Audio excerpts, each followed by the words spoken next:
அடுத்து பௌர்ணமி. பௌர்ணமி வந்து சந்திரனுக்கு பிறந்த நாள். சந்திரனுக்கு பிறந்த நாள்னால் சந்திரன் தான் வந்து மூலிகைகளுக்கெல்லாம் அதிபதி. அவனுக்கு ஓஷதி ராஜான்னு பேர். ஓஷதினா மூலிகை. அப்போது நீங்கள் வந்து ஆயுர்வேத வைத்தியராக இருந்தால் உங்களுக்கு ஆயுர்வேதம் பலிக்கணும்னா பௌர்ணமி பூஜை பண்ணணும். அடுத்து அமாவாசை பௌர்ணமி அன்றைக்கி மூலிகைகளை வெட்டப்படாது. அந்த மாதிரி எல்லாம் அதுக்கு பூஜா விதிகள் சொல்லியிருக்கு. நீங்கள் பௌர்ணமி அன்னைக்கு சந்திரனை தியானித்து விரதம் இருந்தால் உங்களுக்கு ஆயுர்வேத வைத்தியம் பிரமாதமாக சித்திக்கும்.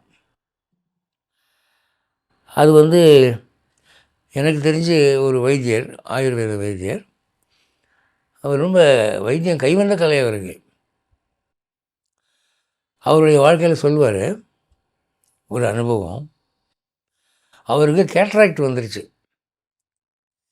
கேட்ராக்ட் வந்துட்டால் டாக்டர் என்ன சொல்கிறாரு, நீங்கள் கேட்ராக்ட் ஆப்ரேஷன் பண்ணிங்க. அப்போ அவர் யோசிச்சாராம், கண் சம்மந்தப்பட்ட எல்லா நோய்களுக்கும் இங்கே மருந்து தரப்படணும்னு போர்டு போட்டிருக்கேன். நானே சோடா பாட்டில் கண்ணாடி போட்டு உட்காந்தா எவன் வருவான்?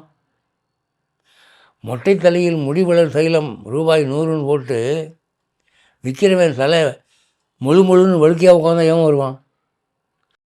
அதனால் இது சரியில்லைன்னு சொல்லி அவர் மானசீகமாக அவர் தன்னுடைய குருவையும் சந்திரனையும் வழிபட்டார். இதுக்கு நீங்கள் தான் எனக்கு ஒரு சொல்யூஷன் சொல்லணுன்ட்டு. அப்போ பகல் அவர் காலையில் 11 மணிக்கு அவர் தன்னை மறந்து தூங்கினார். தூங்கின போது அவர் கையாளக்கூடிய மூலிகைகளிலே சுருள் பட்டைன்னு ஒன்று, உருண்டை பீடி மாதிரி இருக்கும், பட்டை தான் அது.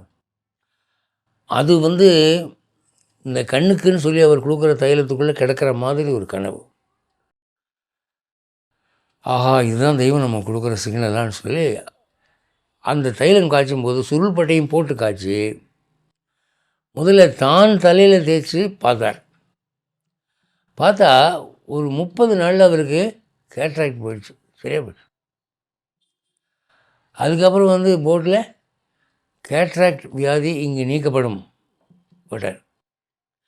அதனால் ஆயுர்வேத வைத்தியம் ப்ராக்டிஸ் பண்ணுறவங்க முக்கியமாக சந்திர வழிபாடு, பௌர்ணமி வழிபாடு பண்ணணும், மூலிகை வழிபாடு பண்ணணும், குரு பக்தியாக இருக்கணும், ஆச்சாரமாக இருக்கணும், ஏதாவது ஒரு தேவதா சித்தி கைவர பெறணும். அப்போ தான் உங்களுக்கு கொடுக்குற மருந்து பலிக்கும்.